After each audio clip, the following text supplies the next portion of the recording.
Hello, I'm Dr. Patti Ford, and today we talked in my course about weight normative versus weight inclusive care. And I've done a video on this, but I thought this is a fun topic to revisit. And there's different characteristics that define weight normative care versus weight inclusive care.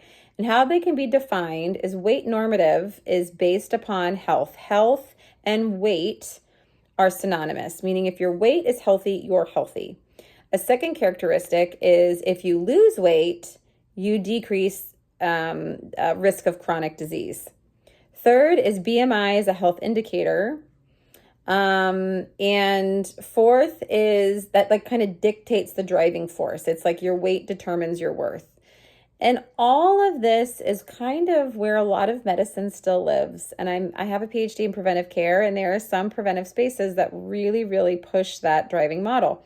Weight inclusive care is weight is a factor, but not the entire picture. And you are actually not in control of your weight. There are many things that factor into the outcome of body weight and its status. Two is BMI has limitations. It's not an indicator, and weight is one portion of the full picture. And three, weight loss doesn't necessarily mean health. Weight loss is not the entire goal. The focus is on behaviors and not necessarily an outcome.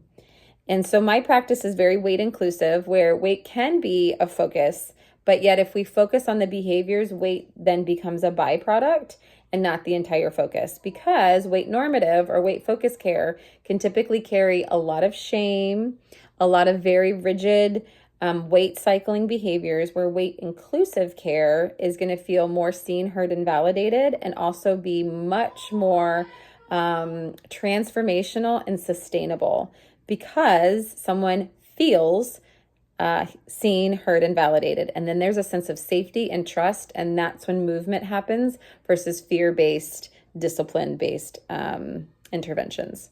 Hope this helps. And if you like this, then like and subscribe my channel and follow along. Okay, bye.